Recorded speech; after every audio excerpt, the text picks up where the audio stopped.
तो आज मैं इस वीडियो में बात करने वाला हूं ऑल इंडिया मजलिस-ए-इत्तेहादुल मुस्लिमीन AIMIM पार्टी बिहार को लेकर के। अभी कुछ दिनों पहले दिल्ली में विधानसभा का चुनाव हुआ और पार्टी ने दिल्ली का भी चुनाव लड़ा 2 सीटों पर। नतीजे भी आ चुके हैं और अब जो बारी है वो बिहार विधानसभा की। बिहार में 2025 विधानसभा का इलेक्शन है, जिसको लेकर के अभी से ही ऑल इंडिया मजलिस-ए-इत्तेहादुल मुस्लिमीन के भीतर तैयारी जोरों शोर से चल रही है। अगर हम बात करते हैं बिहार के प्रदेश अध्यक्ष जनाब अख्तरुल ईमान साहब भी पार्टी के भीतर बड़े बड़े नेताओं को जोड़ने में लगे हुए हैं। इसी बीच एक खबर निकल कर आ रही है सीमांचल के भीतर से पार्टी को एक मजबूती मिली है। पार्टी के भीतर एक बड़े नेता की एंट्री हुई है जो कि अररिया जिला के भीतर एक विधानसभा सीट है जो कि हाट विधानसभा सीट है, जहां से ऑल इंडिया मजलिस-ए-इत्तेहादुल मुस्लिमीन के MLA 2020 में जीत कर आए थे शाहनवाज हुसैन, जो तस्लीमुद्दीन साहब के बेटे हैं। और शाहनवाज हुसैन जो ऑल इंडिया मजलिस-ए-इत्तेहादुल मुस्लिमीन के सिंबल पर चुनाव लड़े, बैरिस्टर असदुद्दीन ओवैसी साहब ने बड़ा मेहनत किया था उस समय और वो विधायक चुन कर आए, लेकिन वो पार्टी छोड़ करके राष्ट्रीय जनता दल यानी कि RJD के भीतर कुल 4 विधायक शामिल हो गए, जिसमें से जो कि हाट के विधायक जो शाहनवाज हुसैन है वो भी इसमें शामिल है। तो इसमें जो कि हाट जो विधानसभा की सीट है और इस जो कि हाट विधानसभा के भीतर मुर्शीद आलम जो मुखिया मुर्शीद आलम जनता दल यूनाइटेड में पहले वो थे और नीतीश कुमार की जो पार्टी जनता दल यूनाइटेड उसमें बड़े नेता के तौर पर भूमिका निभाते हुए नजर आते थे। फिर वो पहले बैरिस्टर असदुद्दीन ओवैसी साहब की पार्टी में थे, फिर वो पार्टी छोड़ करके JDU में गए, फिर JDU छोड़ करके उनकी जो घर वापसी हुई है बैरिस्टर असदुद्दीन ओवैसी साहब की पार्टी ऑल इंडिया मजलिस-ए-इत्तेहादुल मुस्लिमीन के भीतर। तो अररिया जिला के भीतर से ये खबर निकल कर आई है।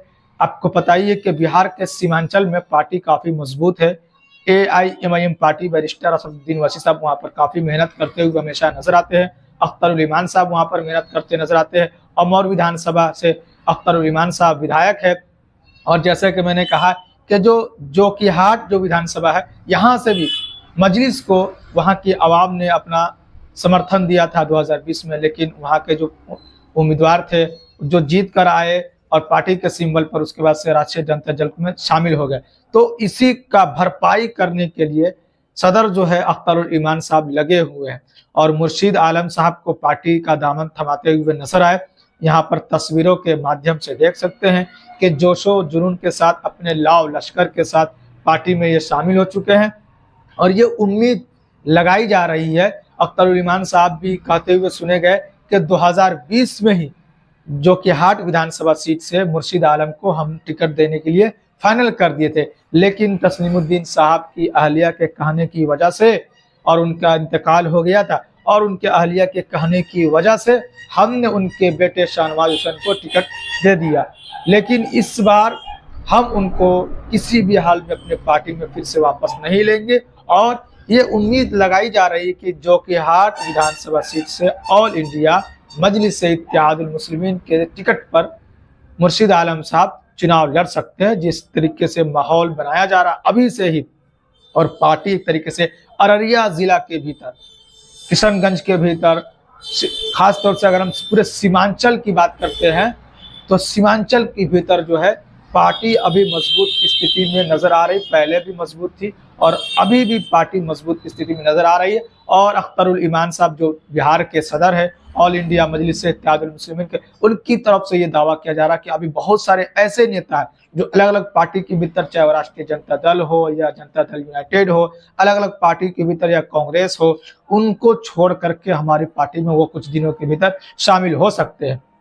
तो जैसे कि मैंने कहा कि अभी से पिच तैयार करने में लगे हुए हैं अख्तरुल ईमान साहब और बड़ी जिम्मेदारी उनके ऊपर है। जिस तरीके से वो पिछली बार यानी 2020 में 5 विधायक को जिताने में सफल रहे, कामयाब रहे और उनकी और बड़ी जिम्मेदारी बढ़ जाती है इस बार यानी 2025 विधानसभा की सीट ज्यादा से ज्यादा जीत करके बिहार विधानसभा के भीतर पहुंचे और एक अहम भूमिका निभाते हुए नजर आए।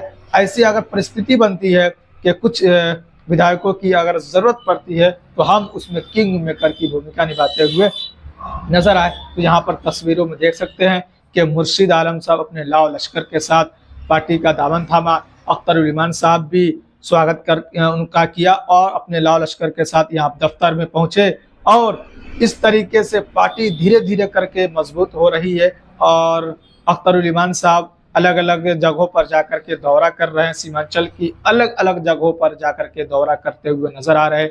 हो सकता है कुछ दिनों के भीतर बैरिस्टर असदुद्दीन ओवैसी साहब का भी दौरा सीमांचल के भीतर लग जाए। भागलपुर, किशनगंज, अररिया, ये सारी जो जिला है इसके भीतर पार्टी काफी मजबूत है और पार्टी का एक दबदबा है। पार्टी को मान सम्मान 2020 में विधानसभा के चुनाव में मिला था, लेकिन वो अलग बात है कि 4 विधायक छोड़ करके चले गए, लेकिन उसको लेकर के बड़ी सियासत हुई कि वो क्यों गए। अख्तर उल इमान साहब भी इल्ज़ाम लगाए, बैरिस्टर असदुद्दीन ओवैसी साहब हमेशा जब भी चुनाव का समय आता है तो उनके ऊपर इल्ज़ाम लगाते हुए नजर आते हैं। लेकिन अभी मौका है, वक्त है कि पार्टी को कैसे मजबूत किया जाए और वो भरपाई कैसे किया जाए। जो विधायक पार्टी को छोड़ करके गए हैं उसका भरपाई कैसे किया जाए, तो वही भरपाई अभी कर रहे हैं। जोकीहाट विधानसभा में तो भरपाई हो चुकी है।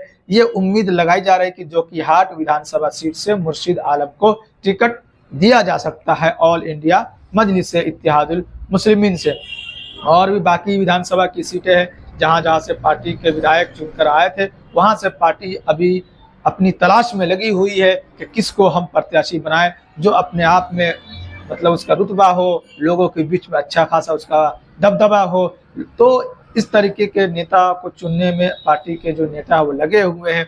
खुद अख्तर उल इमान साहब भी लोगों को समझाने में लगे हुए हैं और अख्तर उल इमान साहब बिहार के अलग अलग जगहों पर जाकर के भ्रमण कर रहे हैं। दूसरी बात, अख्तर उल इमान साहब की तरफ से ये कहा गया, उनको एक अहम जिम्मेदारी दी गई, अररिया जिला अध्यक्ष बनाया गया, जो कि मुर्शिद आलम साहब को अररिया जो जिला है उनको ऑल इंडिया मजलिस इत्तेहादुल मुस्लिमीन की तरफ से जिला अध्यक्ष बनाया गया। और जिला अध्यक्ष बनाने के बाद अख्तर उल इमान साहब ने कहा कि जिला का ये कमांडर है, यानी जिला का ये मालिक है। इस तरीके से कमांडर होता है, एक एरिया का होता है या किसी भी सेक्टर का, किसी भी विभाग का एक अध्यक्ष होता है। तो इसी तरीके से जितने भी वहाँ के नेता है वो इनके पीछे चलेंगे, इनकी बात को मानेंगे।